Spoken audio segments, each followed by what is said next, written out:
Hello all and welcome to a channel holistic facts. आज आपण prelims prime व्हिडिओजमध्ये international religious freedom report 2020बद्दल बघूया. तर लेटेस्ट रिपोर्ट आहे हा 2020चा आता रिलीज झालेला आहे. USCIRF हा रिपोर्ट जो आहे तो रिलीज करतो. फुल फॉर्म काय आहे? United states commission on international religious freedom. तर ह्या रिपोर्टमध्ये आणि हा ॲन्युअल रिपोर्ट आहे बेसिकली. ह्या रिपोर्टमध्ये it describes the status of religious freedom, government policies violating religious belief and practices of groups, religious denominations and individuals and US policies promoting religious freedom. तो एकतर हा थ्रू आउट द वर्ल्ड घेतला जातो. ठीक आहे. तर वेगवेगळ्या ज्या इकॉनॉमीज आहेत, जे गव्हर्नमेंट्स आहेत थ्रू आउट द वर्ल्ड, त्यांना ॲसेस केलं जातं की रिलिजियस फ्रीडमची काय कंडिशन आहे त्या पर्टिक्युलर कंट्रीमध्ये. गव्हर्नमेंट पॉलिसीज व्हायलेशन होत आहे का, वेगवेगळ्या रिलिजियस डिनॉमिनेशन्सला कसं ट्रीट केलं जातं. ठीक आहे. आणि मग त्या हिशोबाने US आपल्या पॉलिसीज ज्या आहे रिलिजियस फ्रीडमबद्दल त्या मोल्ड करतो. तर आपण थोडंसं USCIRFबद्दल बघून घेऊया. US फेडरल गव्हर्नमेंट कमिशन आहे हे एक. ठीक आहे. USचा पार्ट आहे. It was created by the international religious freedom act 1998. त्यामुळे याच्या आत जे पण राईट्स मिळतात, ठीक आहे, युनायटेड स्टेट्सला, ठीक आहे, की काय ॲक्शन घ्यायचं आहे, काय पॉलिसी रिकमेंडेशन्स राहतील, ते सगळं या पर्टिक्युलर ॲक्टनी सँक्शन केलेलं आहे. Then USCIRF is dedicated to defending the universal right to freedom of religion or belief abroad. ठीक आहे. त्यामुळेच ह्याला इंटरनॅशनल स्टेटस आहे. Then it monitors religious freedom violations globally and makes policy recommendations to president, the secretary of state and the Congress. तर पूर्ण access करून झाल्यानंतर सगळ्या कंट्रीजचे जे पण फ्रीडम व्हायलेशन्स आहेत, ठीक आहे, रिलिजियस फ्रीडम व्हायलेशन्स आहेत, त्या हिशोबाने president, the secretary of state आणि काँग्रेसला काही पॉलिसी रेकमेंडेशन्स दिल्या जातात की आपण रिलिजियस फ्रीडम मेंटेन करण्यासाठी काय करू शकतो. ठीक आहे. बट हे जे रेकमेंडेशन्स आहेत they are applicable throughout the world according to US. Then 2020 रिपोर्टमध्ये इंडियाचं जे स्टेटस आहे ते डाऊनग्रेड केला गेला आहे. तो कंट्री ऑफ पर्टिक्युलर कन्सर्नमध्ये सध्या इंडियाचं नाव टाकण्यात आलं आहे. 2019च्या रिपोर्टमध्ये इंडिया हा वॉचलिस्टमध्ये होता. ठीक आहे. तर काय फरक आहे? तर पहिले तर 2 टियर्स आहेत. तो टियर 1 आणि टियर 2. टियर 1 कॅटेगरी म्हणजे कंट्रीज ऑफ पर्टिक्युलर कन्सर्न्स. ठीक आहे.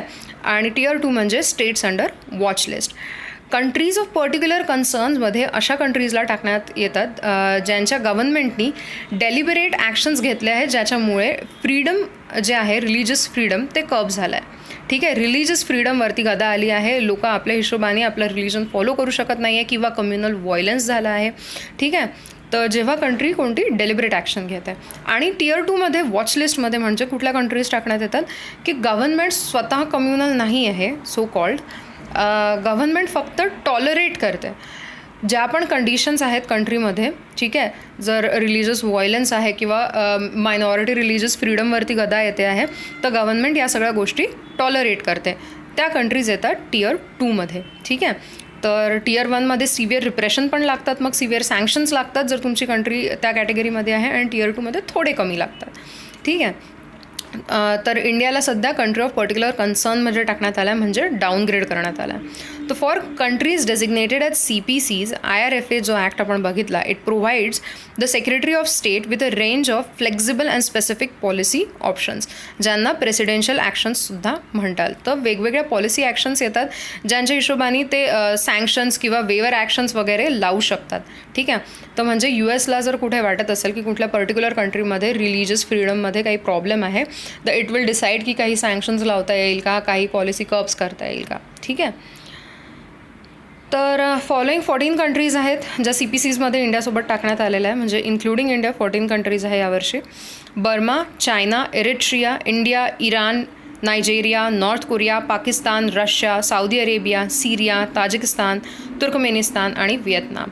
तर आपण बघू शकतो की कुठल्या कुठल्या कंट्रीज याच्यात आहेत. पाकिस्तान, नॉर्थ कोरिया, चायना, सिरिया या कंट्रीज जिथे आपल्याला माहिती आहे की किती हाय लेवलचं रिलिजियस फ्रीडमचं रिप्रेशन होतं, अशा कंट्रीजसोबत सध्या इंडियाला टाकण्यात आलं आहे. And this was a point of contention between US and India. थोडीशी सध्या न्यूजमध्ये आहे ही गोष्ट.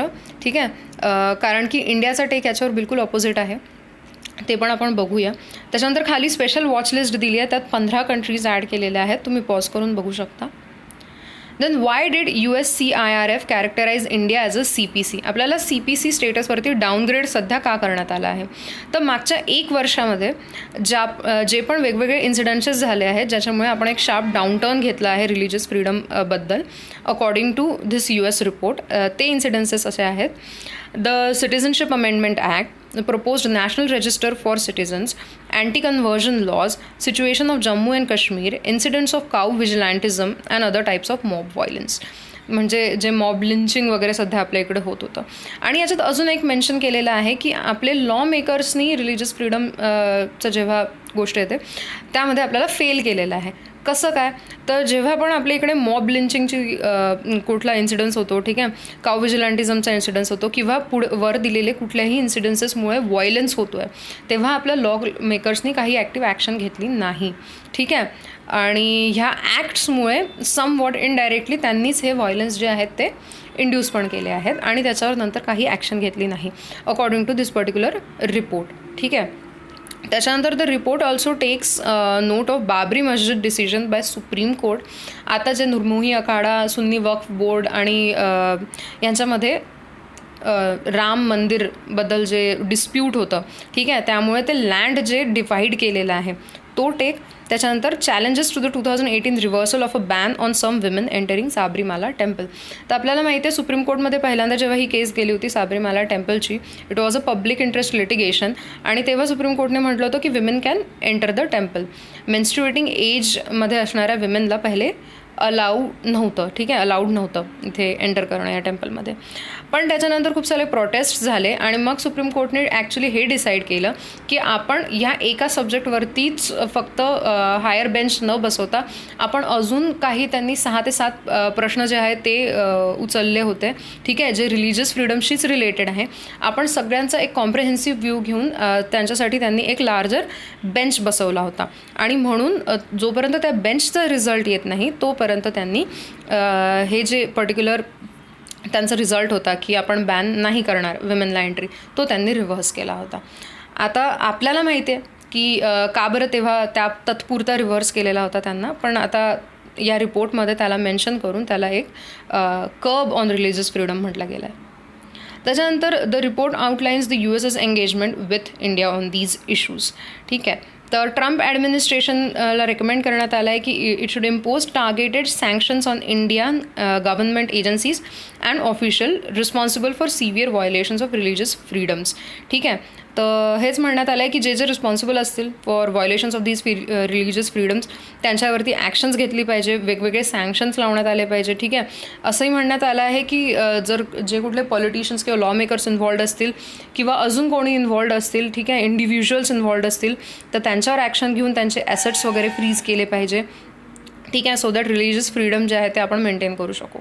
बट आता हाच एक मुद्दा येतो इथे आणि इंडियाचाही तोच स्टँड आहे की USचा इथे काहीच लोकल स्टँड नाही आहे. आता लोकल स्टँड आहे म्हणजे काय होतो की जो पर्टिक्युलर इन्सिडेंट ज्या इंडिव्हिज्युअलसोबत झालेला आहे किंवा ज्या सिटिझन्ससोबत होतो आहे ते त्याच्या अगेन्स्ट आवाज उचलतात. ठीक आहे. तेव्हा त्याला लोकल स्टँड आहे म्हणण्यात येईल. म्हणजे माझ्यासोबत हे झालं आहे तर मी त्याच्यावर ॲक्शन घेते. USचा इथे आपल्या सिटिझन्स सोबत जे होतं किंवा आपल्या सिटिझन्सला जे वाटतं आहे त्याच्यावरती सध्या काहीही स्टँड नाही आहे. त्यामुळे इंडियाने कंडेम केलं आहे या रिपोर्टला बिलकुल आणि म्हटलं आहे की जे आपले सिटिझन्स आहेत, जे आमचे सिटिझन्स आहेत, त्यांच्या कॉन्स्टिट्युशनली प्रोटेक्टेड राईट्सवरती USचा काहीही टेक असायला नको. ठीक आहे. तर हाच एक थोडासा छोटा डिस्प्यूट झाला होता, त्यामुळे हा करंट अफेअर्समध्ये सध्या होता. आणि ऑल्सो हा रिपोर्ट कोण रिलीज करतं ते आपल्याला माहिती पाहिजे आणि इंडियाचं सध्या स्टेटस काय आहे या रिपोर्टच्या हिशोबाने ते पण आपल्यासाठी इम्पॉर्टंट आहे. तर that is it for the day friends. आजच्या व्हिडिओमध्ये इतकंच. I hope you liked our video and if you did please like, share and subscribe to our channel holistic facts. Thank you.